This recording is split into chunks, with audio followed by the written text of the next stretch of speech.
An hour and a half into the show and we haven't mentioned Meghan Markle. I get a little twitchy. Have you got any Meghan Markle stuff going on, friend? Feel secure and financially confident, the attacks on the royals will eventually stop. But launching an alcohol product on Princess Diana's birthday, it's not tone deaf. It's not tone deaf. It's incredibly insensitive. Meghan Markle's new rosé has all the glitz and glamour you'd expect. Luxury, elegance, and even a touch of Montecito magic. But what if I told you there's a huge secret behind that $30 bottle that no one's talking about? Stay tuned, because this isn't just another celebrity product. It's a scandal in the making, and you won't believe what we uncovered. The wine business, right? She's taking on Dan Murphy's, and she's a lot more expensive, actually. Each bottle of this is $30. When Meghan Markle's rosé hit the market, it seemed like a perfect blend of elegance and celebrity charm. Marketed as a luxury drink, the rosé promised to capture the essence of Montecito life, sun-soaked days and glamorous soirées. But as wine lovers dug deeper, they quickly realized something wasn't right. For starters, the details surrounding the wine were sparse, almost too sparse. No mention of where the grapes were grown, who crafted the wine, or even the name of the vineyard. Packs of 3, so that's $90 US to get her Napa Valley rosé. Now, apparently it's very nice. I'm sure it is. Financially solvent, the attacks will stop, but I think it's almost a tautology that they won't, because the only thing that really gives those two relevance is their animus and hatred of the royal family and whatever secrets they have to sell out. Hence, you see something like this. In an industry where transparency is key, this raised a massive red flag. While some might have been willing to overlook the mystery, the $30 price tag left many wondering, how can you charge premium prices for a product when you won't even tell people what's inside? The rosé's allure seemed more like a carefully curated image than a well-crafted product. With no information on the actual wine, consumers were left to assume that the luxury promised on the label was just that, an illusion. But that wasn't the only problem. The timing of the launch, coinciding with Princess Diana's birthday, felt off. Was it a calculated marketing move, or was the royal connection being used to sell more bottles? Either way, it felt tone-deaf at best and insensitive at worst. That fact alone should have disqualified anyone, any alcohol-related product, from launching on her birthday. I get frustrated when I even think about it, because I think to somebody like you or I, that's common sense. And Meghan Markle has spent years aligning herself with Diana's legacy. As more people questioned the lack of transparency, the cracks in Meghan's wine brand began to show. What looked like a graceful and elegant product turned out to be far more mysterious, and not in a good way. And as we'll see, this lack of clarity would quickly spiral into a full-blown branding disaster. While Meghan Markle was building mystery around her rosé, Cameron Diaz was quietly rewriting the playbook for celebrity wine brands. Enter Avalene, a wine that didn't rely on vague promises or luxury labels, but instead embraced transparency from the very start. Fantasy. She's obsessed with the detail. This kind of move doesn't read as accidental, it reads as careless at best and cruel at worst. Diaz wasn't just lending her name, she was diving deep into the business, learning the ins and outs of winemaking. Instead of just a glitzy marketing campaign, Avalene's success was grounded in real substance. Cameron didn't just promote a product, she built a brand rooted in sustainability, transparency, and authenticity. While Meghan's rosé had no details about the wine itself, Avalene proudly listed every grape variety, region, and ingredient. For a wine that retails for under $24 a bottle, or even less with a subscription, it had something far more valuable: trust. In 2024, Avalene sold over 213,000 cases, an astonishing figure for a celebrity brand. But it wasn't just the numbers that made Avalene stand out. It was the fact that Cameron Diaz took the time to build relationships with female winemakers in France and ensure every bottle reflected her personal commitment to eco-conscious production. This wasn't just another celebrity wine. It was a product made with care and transparency. The difference between these two approaches couldn't be starker. Of information, regarding Catherine, Princess of Wales, and how she's doing. Oh, yes. So, well, this source actually, I had explained to you that this source, the reason why I love this source is because they were the ones that told me last year. While Meghan's wine relied on the allure of Montecito mystique, Cameron Diaz's Avalene was built on hard work, real partnerships, and a dedication to the product. The results spoke for themselves, and consumers couldn't help but take notice of the authenticity behind Avalene, making Meghan's rosé seem like little more than a glossy facade in comparison. Meghan Markle's rosé was a perfect example of style over substance. The marketing materials were polished to perfection. Soft blush tones, dreamy descriptions of the wine's elegant notes, and the warmth of the sun. It sounded poetic, almost like something from a royal fairy tale. But when it came to the actual product, the mystery deepened. For a brand that touted luxury, there were no details to back it up. No specifics about the wine's sourcing, no information about the winemaker, and certainly no transparency about the production process. It was a stark contrast to what we've come to expect from high-end wine brands that rely on the credibility of their origin story. When you pay a premium price, you expect more than just a beautiful label. You want to know what you're getting. But with Meghan's rosé, that wasn't the case. It felt more like a marketing pitch than an actual product. The narrative was built around the glamour of Montecito and the royal ties, but what was missing was the substance. Fans were left to wonder if they were paying for the name and the story, rather than the wine inside. Affairs that were being generated online. 2 weeks later, it was announced from Catherine that she had cancer. So that's why I have so much confidence in this source. And then another one I wanted to bring up is somebody that reached out to me about us. In today's market, where informed consumers are more savvy than ever, that kind of strategy only works for so long. Consumers have come to expect more transparency, more authenticity, and more substance from the products they purchase. And when Meghan's wine didn't deliver on those fronts, the cracks began to show.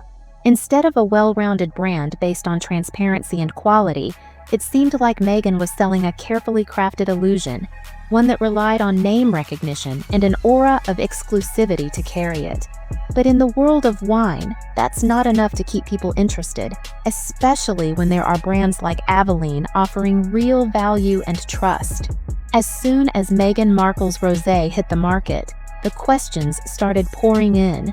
Wine enthusiasts and influencers quickly took to social media, demanding transparency, something Meghan's brand seemed to be avoiding at all costs. "What vineyard is this from?" one top reviewer asked. "Where's the ingredient list?" another posted. And yet, there was nothing but silence from the brand. The lack of response didn't sit well with consumers, especially in an era where transparency is no longer a luxury, but an expectation. In the wine world, knowing where your product comes from is critical. It's not just about taste, it's about the story behind it, the care that goes into production, and the authenticity of the sourcing. But with Meghan's rosé, there was nothing but empty marketing fluff and a $30 price tag, leaving people to wonder what they were really buying. This silence turned into speculation. Could it be that the rosé was sourced from a bulk supplier, with no real connection to the premium image it was trying to project? Could the product actually be mass-produced and rebranded with a royal twist to sell a fantasy, rather than offering any real quality? Fans were already comparing it to cheap celebrity perfumes from the early 2000s. Flashy, high-priced, but ultimately empty. This is somebody that has previously worked for them that said... For Harry and Meghan, you mean? For Harry and Meghan, that said the domestic side is a bloodbath as well. We're not considering gardeners. We're not considering housekeepers. We're not considering nannies. We're not considering the staff at home. As the backlash grew, the whispers behind the scenes became louder. Industry insiders began to suggest that the wine might not even come from California's famed Napa Valley, as the brand implied. Instead, it might have been produced in generic mass production facilities, designed to churn out high quantities of low-grade wine. And when Meghan's team refused to respond to these concerns, the suspicion grew. Meanwhile, Cameron Diaz's Avalene wine continued to sell out, gaining fans not because of the celebrity attached to it, but because of the trust she built through transparency. Cameron's social media was filled with behind-the-scenes glimpses of her visiting vineyards, meeting with female winemakers, and testing barrels. She didn't hide behind empty words. She invited her audience into the process.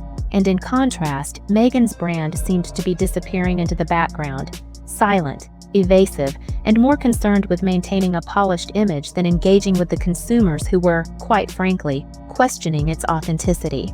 The stage was set for a full-blown credibility crisis, and the internet had already chosen its side.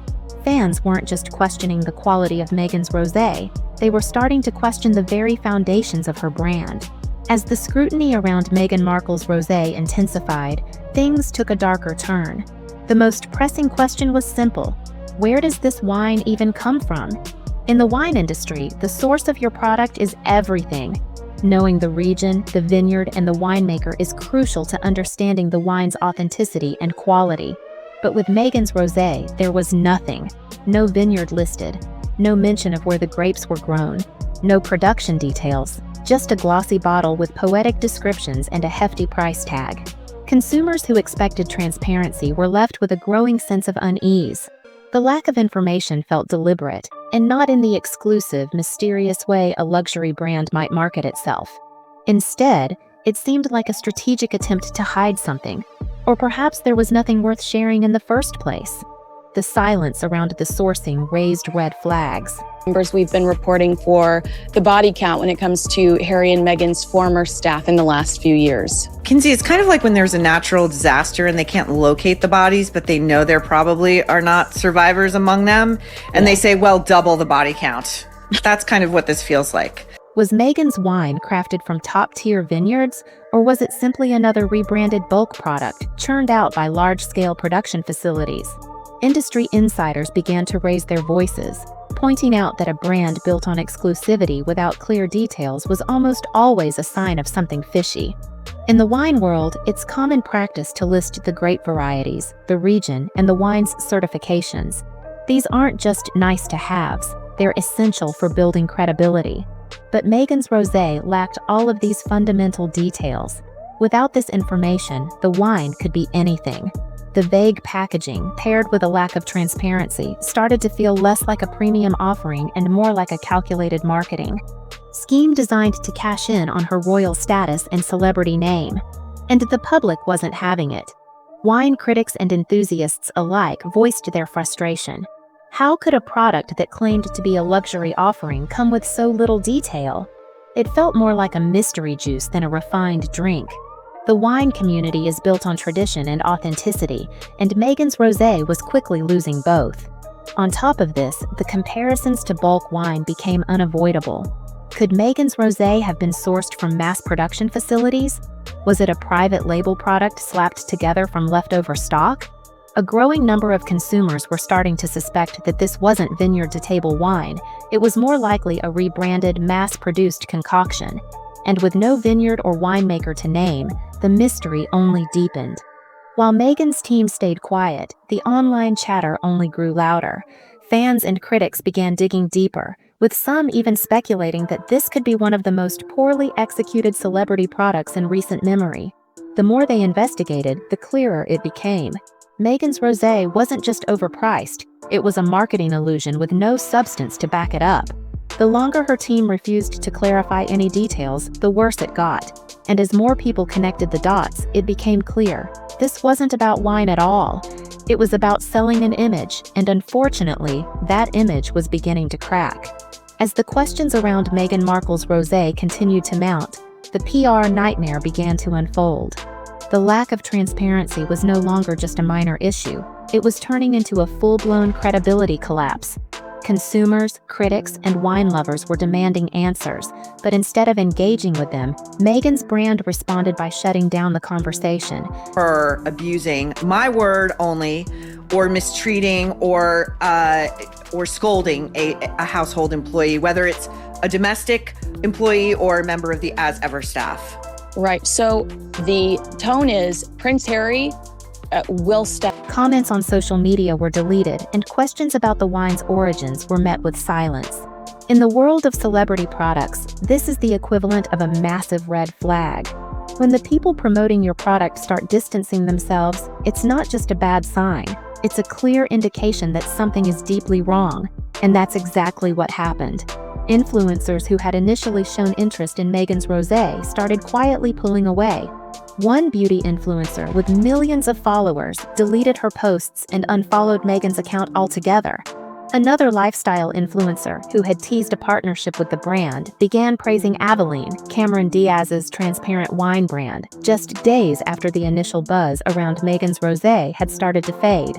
This silent retreat from the influencers who were meant to promote the product was a devastating blow for Meghan. In the influencer marketing world, this is a disaster. When the very people paid to endorse your product start distancing themselves, it's no longer about the product, it's about the trust that's been shattered. Meghan's rosé, once a glamorous celebrity offering, had now become a symbol of deception, and the public was starting to catch on. But the worst was yet to come. As the backlash continued to spread, a wine trade newsletter dropped a bombshell. An anonymous tip about a celebrity wine brand that refused to disclose even the most basic information, like the alcohol percentage. This was a clear violation of wine industry standards, and the clues pointed directly to Meghan's rosé. It became painfully obvious that her brand wasn't just shying away from transparency, it was actively hiding critical information that any legitimate wine brand would disclose. Insiders and industry experts who were once silent were now speaking out. One former wine consultant who had been approached to help with Meghan's brand posted a cryptic message on LinkedIn, explaining that he walked away from the project because it lacked authenticity. When you're asked to consult on a product that has no origin, no formulation, and no authenticity, you walk, he wrote. At this point, it was clear to everyone that Meghan Markle's rosé wasn't just a poorly executed product. It was a marketing disaster in the making. Her brand, which had once been built on the promise of empowerment and transparency, was now crumbling under the weight of its own contradictions. Meghan had positioned herself as an advocate for truth and integrity, but when it came to her wine, she was silent. And in the court of public opinion, silence speaks volumes. As consumers began to ask themselves, is this who Meghan really is? The brand's credibility slipped further. The irony of it all wasn't lost on anyone. Meghan, who had championed authenticity for years, was now caught in a web of secrecy, deception, and missteps, and it was starting to look like the cracks in her brand were only going to grow wider from here. Just when it seemed like the situation couldn't get any worse for Meghan Markle's rosé, an explosive revelation hit the internet. Behind all the vague marketing, behind the silence from her team, industry insiders began to point to something even more troubling. Meghan's rosé might not even come from the glamorous Napa Valley or Montecito as the brand implied. In fact, some sources were suggesting it was sourced from a bulk supplier, one of those generic production facilities that churn out massive quantities of low-quality wine, often used by budget labels or hotels. If this is true, it was a catastrophic blow to the entire concept of Meghan's luxury rosé. The promise of a high-end exclusive product quickly began to feel like a cruel joke. Meghan's $30 a bottle price tag now seemed unjustifiable, especially if the wine had been mass-produced and slapped with a royal-sounding label to sell the fantasy. There was no vineyard to name, no winemaker to credit, and no information on what was actually in the bottle. This wasn't just bad optics, it was a public relations nightmare. The wine community, which prides itself on authenticity and craftsmanship, wasn't buying it. Critics were calling it mystery juice, a product that was more about selling an image than offering a genuine experience. If Meghan's rosé truly came from a bulk supplier, it meant the entire premise of the brand was built on deception. The lack of transparency around its origins started to feel less like an innocent omission and more like a deliberate effort to hide the truth from consumers. And as if the mounting speculation wasn't enough, another blow came when a viral TikTok surfaced comparing Meghan's rosé to the infamous celebrity perfumes of the early 2000s. Remember those flashy, overpriced perfumes that were sold on nothing but a famous name and pretty packaging? That's exactly what people started comparing Meghan's wine to. Beautiful on the outside, but ultimately hollow within. The comparison was hard to ignore. As the fallout from Meghan Markle's rosé continued to unfold, it became clear that this wasn't just about a poorly executed wine launch. The story behind the rosé was a much bigger lesson in branding, trust, and the value of authenticity. Meghan Markle had spent years cultivating a brand centered around empowerment, transparency, and thoughtful living. Her fans bought into this narrative, believing that her choices reflected a deeper commitment to integrity. But with her rosé, that narrative started to crumble. This wasn't simply a case of an overpriced, underwhelming product. It was a massive contradiction to the very image Meghan had worked so hard to build. How could someone who had repeatedly championed the importance of truth, wellness, and ethical living suddenly launch a product shrouded in secrecy with no answers about where it came from or what was in it? It felt less like a genuine product and more like a quick cash grab, using her royal connection and celebrity status to sell an illusion. In today's world, consumers expect more than just a polished image or a famous name. They want transparency, they want facts, and they want consistency. Meghan had built her brand on these values, but when it came to her rosé, those values were nowhere to be found.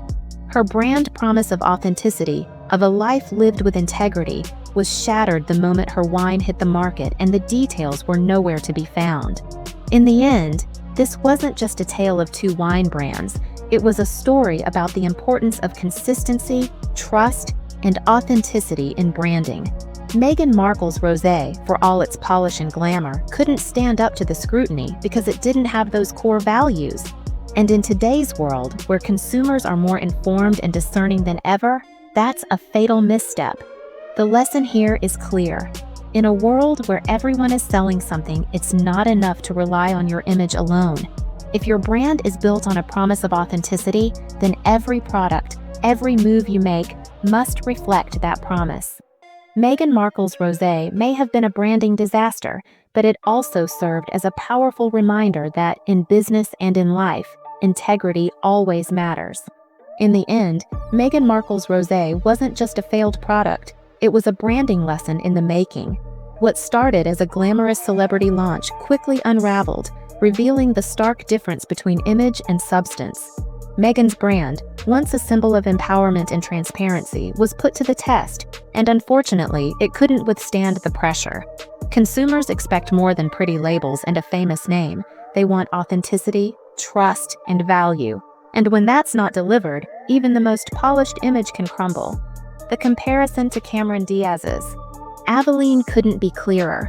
Diaz's brand built its success on real transparency, hard work, and a genuine commitment to quality. She didn't hide behind vague marketing or celebrity mystique. She rolled up her sleeves and made sure her product stood for something. And in doing so, Avalene became a brand people could believe in. So, what happens now? Meghan's brand may still have its loyal fans, but the cracks are there for everyone to see. The real question is whether she can rebuild the trust she's lost, or if this will be a cautionary tale for anyone attempting to sell an image without the authenticity to back it up. The world is watching, and the lesson here is clear. In the end, your brand is only as good as the truth you stand behind.